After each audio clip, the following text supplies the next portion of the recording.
Ano po ba yung mga hakbang o mga paraan na itinuturo ng banal na kasulatan upang magkaroon tayo ng katagumpayan?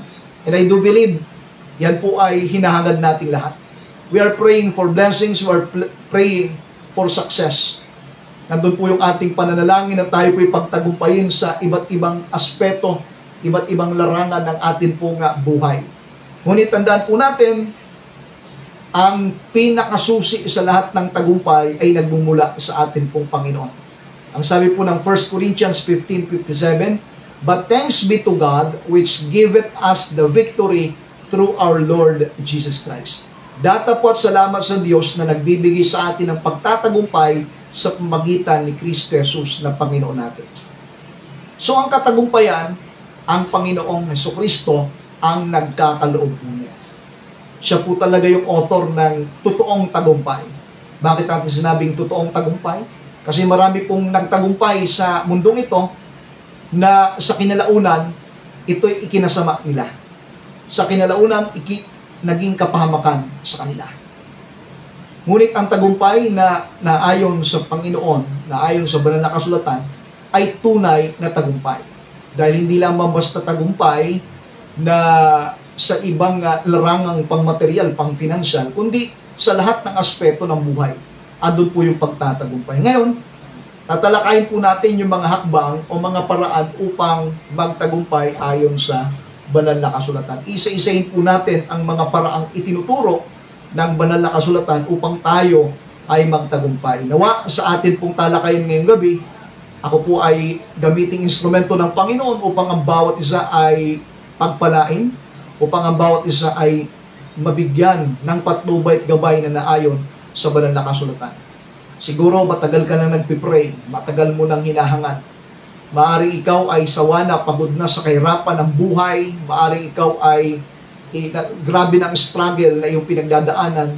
But this time, ngayong gabi, itanim mo sa puso't isip mo yung ating pong pag-aaralan at ikaw ay gumawa ng naayon sa mga salita na atin pong pag-aaralan upang ating makamtan ang tunay na katagumpayan na itinuturo ng banal na kasulatan. Isa-isahin po natin. Una, paano po ba tayong magkakamit ng pagtatagumpay? Una, magtiwala sa Diyos at huwag umasa sa sariling karunungan. Magtiwala sa Diyos at huwag umasa sa sariling karunungan o kaunawaan. Ito po yung mababasa natin sa aklat ng Kawikaan, chapter 3, verse 5 to 6. Magtiwala ka sa Panginoon mong Diyos ng buong puso mo at huwag kang manalig sa iyong sariling kaunawaan. Sa lahat ng iyong mga lakad ay kilalanin mo siya at ituturo niya o itutuwid niya ang iyong mga landas. Take note, yung pagtitiwala sa Diyos ay napakahalaga. Sapagkat pag ikaw ay totoong nagtiwala sa Diyos, yung kinikilala ang kanyang authority sa buhay mo. At hindi ka lang dapat nananangan sa iyong sariling karunungan o kaunawaan. Sapagkat bilang tao, meron tayong limitasyon.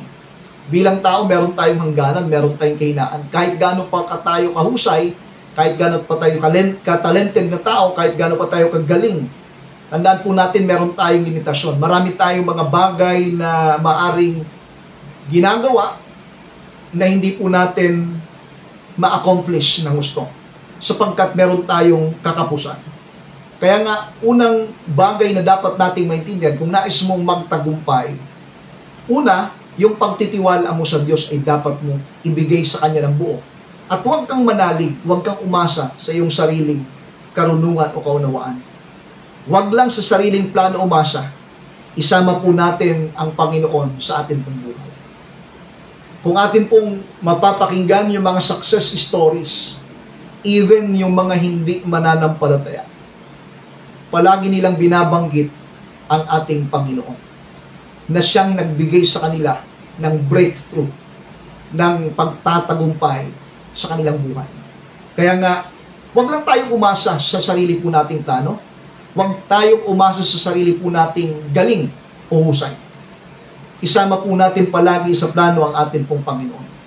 At alam po ba ninyo, kapag kayo nagpipray ng pagpapala, pagtatagumpay, huwag ka lang mag-pray ng pagtatagumpay para sa iyong sariling pamilya, huwag ka lang mag-pray na para sa pang-personal. Isama natin palagi ang Panginoon ang kanyang gawain. Diba nagpipray ka, Lord, i-bless mo po ako, i-bless mo po yung aking pamilya, i-bless mo po para maging pagpapala din naman ako sa aming iglesia, sa aming church. Huwag ka na mag-pray ng pang-personal o pang-pamilya. Dahil, tandaan mo po kapatid at kaibigan, ang pagpapala, ang biyaya o tagumpay ay ipinagkakaloob ng Panginoon sapagkat hindi lang ikaw yung gustong pagpalain ng Panginoon, kundi ikaw ay maging pagpapala din naman sa iba.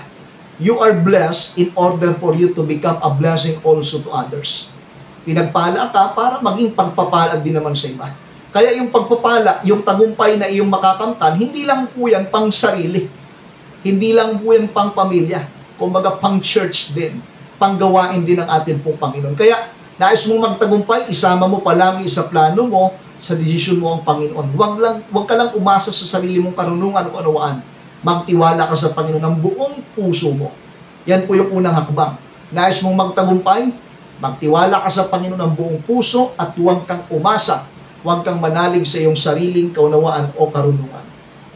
Pangalawang hakbang na itinuturo ng Biblia upang tayo po ay magtagumpay. Magsikap at magtrabaho ng tapat. Again, magsikap at magtrabaho ng tapat. Sa Kawikaan chapter 10 verse 4, ganito po ang sinasabi ng Biblia.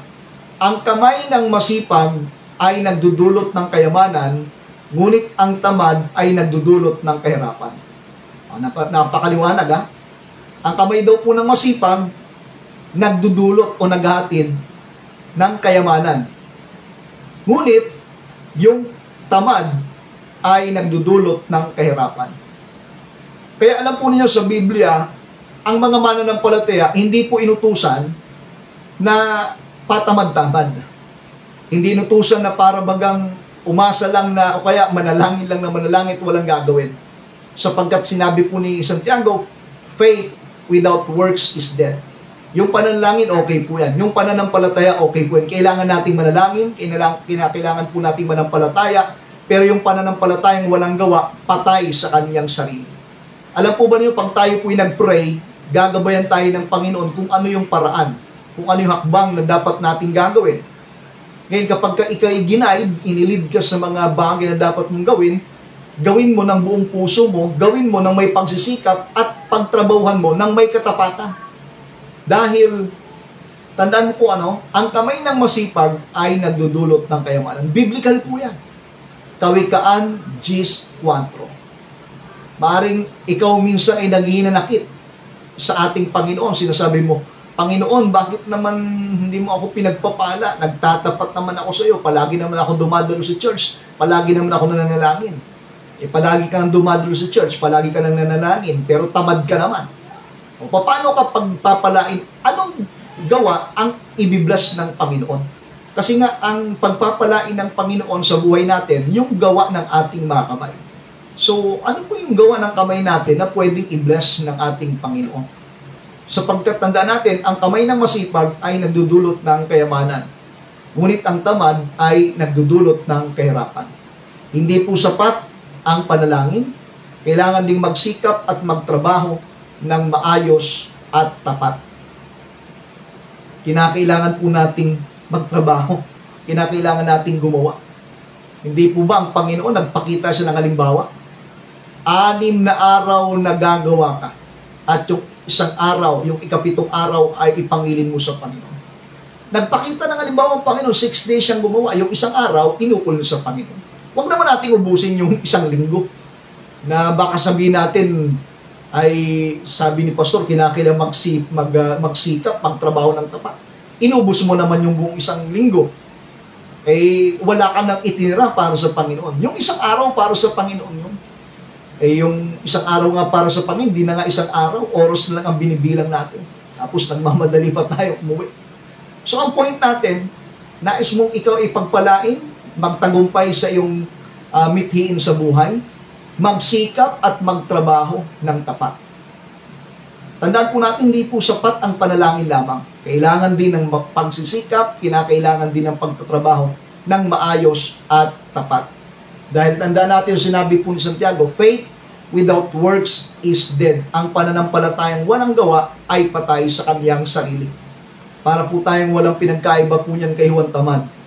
Na nandyan na yung bunga ng bayabas, hinog na, pipitisin na lang, hindi pa ginagawa. Iniintay pang malaglag sa bibig. Kapag pray lang tayo ng pray at wala tayong action, parang tayong si Juan Tamad na yung bayabas, hinihintay lang natin malaglag sa atin pong bibig. Kinakailangan gumawa tayo. Binigyan tayo ng kamay, binigyan tayo ng paa, binigyan tayo ng isipan upang gumawa. At alam po ba ninyo, napakalaking advantage ng mga mananampalataya. Bakit? Kasi pag nag-pray ka, bibigyan ka ng wisdom ng Panginoon kung ano yung dapat mong gagawin. At kapag pinaggaluban ka ng wisdom, pagka ikay nagpasimulang gumawa, bibigyan ka ng lakas ng Panginoon, bibigyan ka ng talino upang gumawa. At sumunod, pagpapalain ng Diyos yung gawa ng iyong mga kamay. O kaya, tandaan po natin, pangalawang hakbang, pangalawang paraan, upang tayo po ay magtagumpay, magsikap at magtrabaho ng tapat. Pangatlong paraan, magkaroon ng tamang layunin at motibo. Mahalaga meron tayong layunin, or yung sa English ay objective. Meron kang maayos na direksyon, meron kang maayos na motibo. Ano ba talaga yung desire mo? Ano ba talaga yung hinahangad mo? Kasi nga, kapag wala talaga tayong tamang layunin, wala talaga tayong tamang motibo, para bagang tayong paikot-ikot lang eh. Wala ka talagang goal, wala kang pinupuntirya, wala kang target. So magkaroon tayo ng tamang layunin at tamang motibo. Ano po ang sabi ng Matthew chapter 6, verse 33? But seek ye first the kingdom of God and His righteousness, in all these things shall be added unto you. Iuna ang Panginoon sa lahat. Kung ang layunin mo ay kaluwalhatian ng Diyos, susunod ang pagpapala. So ang tamang layunin at motibo ay naka-priority palagi ang Diyos. Ibig nating sabihin, nagpaplano ka, meron kang ambition, meron kang hinahangad. Dapat naka-priority ang Panginoon. Bakit gusto mong magtagumpay? Para sa Panginoon. Gusto mong makatulong, gusto mong makagawa sa gawain ng Diyos. Unahin natin palagi ang Panginoon. Kasi nga, kaya hindi tayo pinagtatagumpay sa atin pong mga layunin, sa ating motibo, dahil nakikita ng Panginoon isang araw, yung ating biyaya, yung tagumpay na atin pong makakamtan ay pwede nating ikapahaba. Kasi nga, hindi naka-priority ang Panginoon. Pero kapag inuna natin ang Diyos sa lahat ng bagay, kung ang layunin natin ay kaluwalhatian ng Diyos, susunod ang pagpapala. Di ba ang sabi ng talata?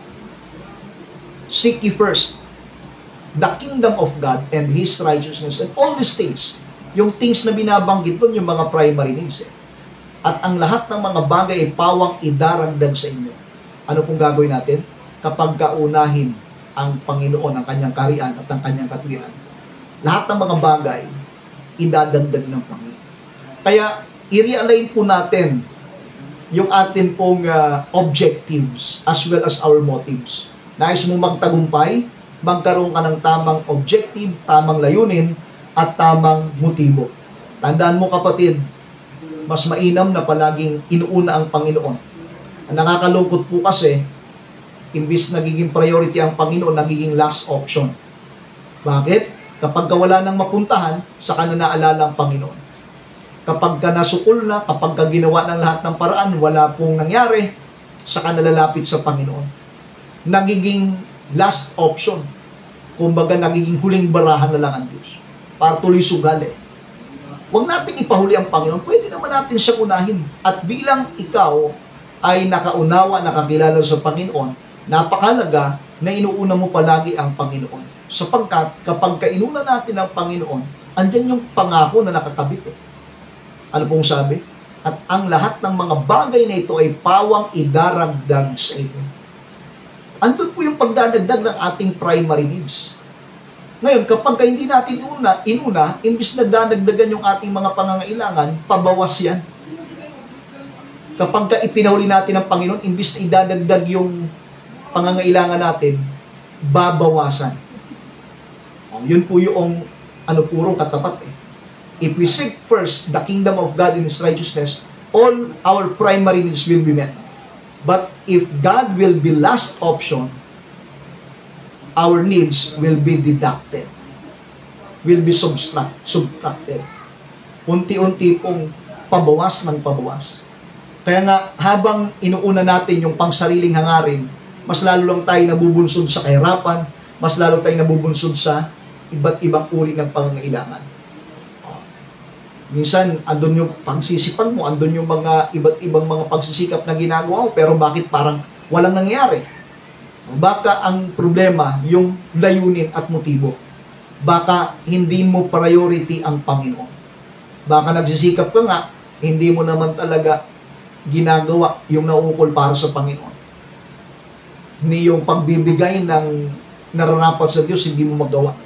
How much more na i-bless ka pa ng Panginoon. Yung ikasampung bahagi nga sa Panginoon, hindi mo maibigay. Gaano pa kaya yung hinihiling mo na mas higit pang mga biyaya at pagpapala? Kung dun pa lang, ikaw ay bumabagsak na. So, anong point natin? Maging tama yung layunin, maging tama yung motibo natin kung nais natin tayo'y magtagumpay sa buhay na ito. Pang-apat, maging masunurin sa salita ng Diyos. Ito po, mahalaga ito. Maging masunurin sa salita ng Diyos. Ano pong sabi ng Josue 1:8?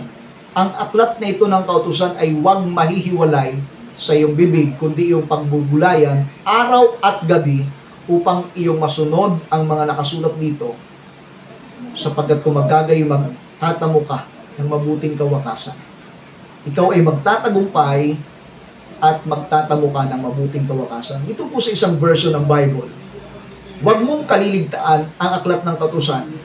Pagbubulayan mo ito araw at gabi upang iyong masunod ang lahat ng nasusulat dito. Sa gayon, magiging matagumpay ka at magtatagumpay sa lahat ng iyong gawain. Ang ganda po ng huling binanggit dito. Sa gayon, magiging matagumpay ka at magtatagumpay ka sa lahat ng iyong gawain. Saan po nakasalalay? Yung pagiging masunurin sa salita ng Diyos. Huwag natin kaliligtaan yung aklat ng kautusan. Pagbubulayan natin to araw at gabi upang ating masunod. Dahil sa pagsunod, yun po doon nakasalalay yung pagiging matagumpay. Diba? Ang sayo po dyan, upang iyong masunod ang lahat ng nakasulat dito. Sa gayon, yan po yung conclusion, sa gayon, magiging matagumpay ka at magtatagumpay sa lahat ng iyong gawain. Saan po nakasalalay? Kapag ka tayo ay sumusunod sa lahat ng nakasulat dito. Kaya nga bakit may mga pagtuturo, bakit may pangangaral ng salita ng Panginoon? Katulad po ng inyong palagiang narinig dito po sa ating station, 6 to 7 p.m. Daily po yan. Bakit? Kasi nga nais po ng Diyos tayo po ay maging well-oriented sa Kanyang salita upang tayo magkamit ng pagtatagumpay. Huwag nating kaliligtaan yung Kanyang salita, kundi ating pagbulayan ito araw at gabi na ang purpose dito ay upang masunod natin yung lahat ng nakasulat dito, upang tayo po ay magtagumpay. Ang pagsunod sa Biblia, ang pagsunod sa salita ng Diyos ay susi ng tunay na tagumpay. Ito po'y susi, ito po'y paraan upang tayo po ay magkamit ng katagumpayan. Kaya sa atin po mga tagapagsubaybay, ugaliin po natin palaging makinig. Ugaliin po natin palaging sumubaybay sa atin pong program, sapagkat habang ikaw ay nakikinig, meron pong iba't ibang aral na iyong napapakinggan na ito ay nagbibuild ng iyong pananampalataya na isang araw, magdi-decide ka, lumapit sa Panginoon, at ikaw ay maglingkod sa Kanya, suko mo ang iyong buhay, at ikaw ay maging isang mananampalataya na sumasamba sa Espiritu at katotohanan. Next, panglimang paraan na itinuturo ng Biblia. Magkaroon ng pananampalataya at huwag sumuko. Magkaroon ng pananampalataya at huwag sumuko. Hebreo 11:1. Ngayon, ang pananampalataya ay katiyakan ng mga bagay na inaasahan, katiyakan sa mga bagay na hindi nakikita. Kahit hindi pa nakikita ang resulta, magtiwala at magpatuloy. Kapag may totoong pananampalataya, yan ay magiging daan upang huwag kang sumuko na abutin ang iyong pangarap. Kapag may pananampalataya ka sa Panginoong Diyos, yan ay magiging kaparaanan upang yung iba't ibang hamon na iyong pinagdadaanan sa buhay ay ipagpatuloy mong harapin ito. Na hindi ka susuko dahil sa mga problema, dahil sa mga pagsubok, kundi haharapin mo ito na may positibong pananaw sapagkat meron kang pananampalataya sa Diyos. Tandaan po natin, kahit hindi pa natin nakikita ang resulta, magtiwala at magpatuloy lang sa Panginoon. Dahil isa po sa susi upang magkamit tayo ng pagtatagumpay ay ang pagkakaroon ng pananampalataya sa Diyos at yung hindi tayo sumusuko. Pang-anim na paraan upang tayo po'y magtagumpay. Iwasan ang kasalanan at mamuhay ng may kabanalan. Yung pag-iwas sa kasalanan, yung pag-iwas doon sa mga masasamang gawa, at yung pamumuhay ng may kabanalan. Yan po ang tinuturo ng Biblia upang tayo ay magkamit ng katagumpayan. Ang sabi ng mga awit 1:1 hanggang 3, mapalad ang tao na hindi lumalakad sa payo ng masama, kundi ang kanyang kasiyahan ay nasa kautusan ng Panginoon. Siya'y magiging tulad ng punong kahoy na itinanim sa tabi ng agos ng tubig. Di ba ang ganda po ng talata, no? E dito po sa King James Version, basahin ko po yung kompletong translation po nito. Kasi nga, gusto ko pong ipakita sa inyo yung kahalagahan ng pag-iwas sa kasalanan at yung pamumuhay ng may kabanalan. Ang sabi po rito ng Psalms chapter 1 verse 1-3, mapalad ang tao na hindi lumalakad sa payo ng masama, ni tumatayo man sa daan ng mga makasalanan, ni naupo man sa upuan ng mga manglilibak, kundi ang kanyang kasayahan ay nasa kautusan ng Panginoon, at sa kautusan siya nagbubulay araw at gabi.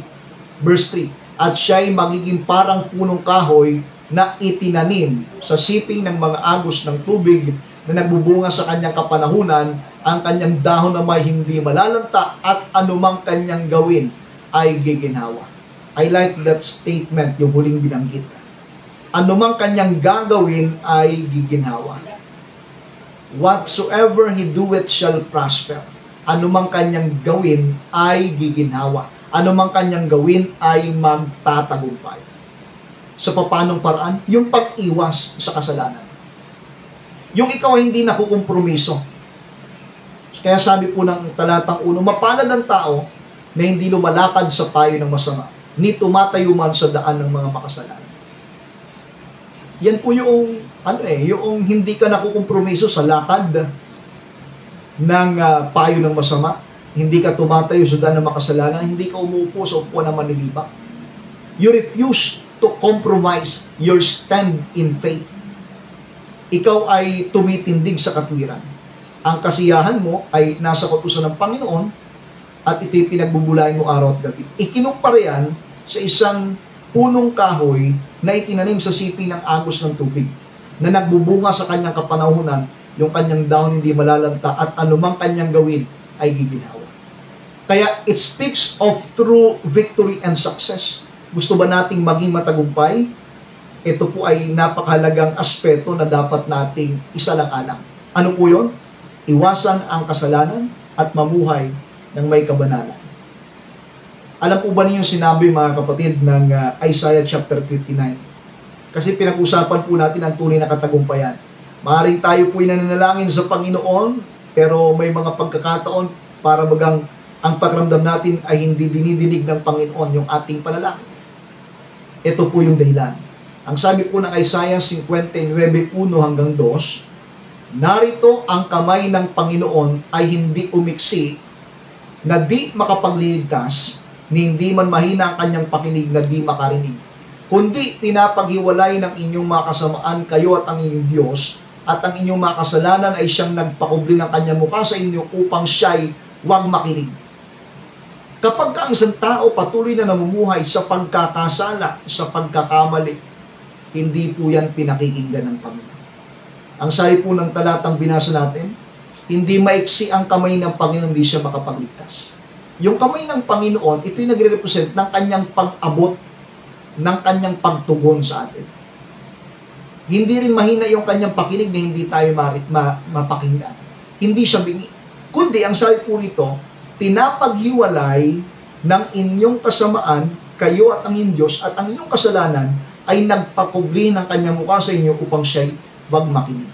Kaya kapag nandun yung elemento ng kasalanan at kasamaan, kahit ano po yung tawag natin sa kanya, wala pong Diyos na makikinig. Kaya nga kung nais nating maging matagumpay, yung pag-iwas sa kasalanan at pamumuhay ng may kabanalan.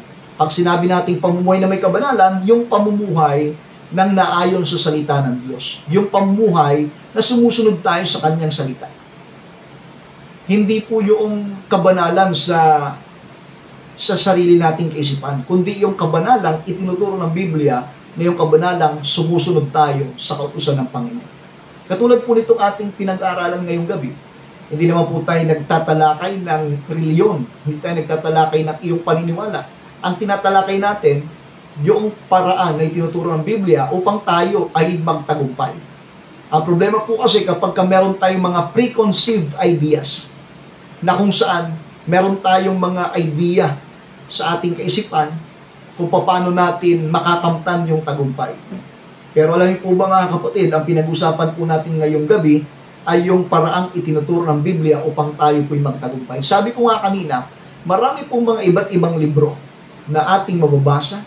Marami tayong mapapakinggan at mapapanood ng mga success stories sa social media ng mga kwento ng naging matagumpay. This time ating pong tinatalakay yung paraang itinuturo ng Biblia, ng banal na kasulatan upang tayo po ay magtagumpay. At isa po doon, ito pong pang-alim na ating pong tinalakay, yung pag-iwas sa kasalanan at yung pamumuhay ng may kabanalan. Panghuli, maging mapagbigay at tumulong sa kapwa. Nais po ba nating magtagumpay? Maging mapagbigay at tumulong sa kapwa. Ang sabi po ng Lucas 6:38, magbigay kayo at kayo bibigyan, isang takal na mabuti, siksik, liglig at umapaw ang ibibigay sa inyo. Ang tagumpay ay mas makabuluhan kung ito'y naibabahagi sa iba. Tandaan po natin, kung ikaw man, kung tayo man ay pagpapalain, ang purpose po niya ng Diyos ay upang maging pagpapala din naman sa iba. Hindi dapat natin sarilinin yung mga pagpapala. Hindi dapat natin sarilinin yung tagumpay. Ibahagi natin sa iba. Ito pong ating ginagawang pagbabahagi ng salita ng Panginoon. Dahil sa tinanggap natin yung kaligtasan mula sa Panginoon. Dahil sa tinanggap natin yung biyaya ng Diyos. Kaya ating ibinabahagi ito sa ating pumakabayan. Ibinabahagi po natin sa pamagitan ng pagtuturo at pangangaral sa Himpapawid. Tayo po yung naka-live broadcast sa ating pong FB live streaming. Sa pamagitan nito, ibabahagi po natin ang kabutihan ng Diyos sa pamagitan ng kanyang salita. Now, kung tayo man ay pagtatagumpayin, kung ikaw man ay pagpapalain ng Diyos sa larangan na nais mo, tandaan mo, huwag mong sarilinin yan. Ang tagumpay ay mas magiging makabuluhan kung ito'y naibabahagi sa iba.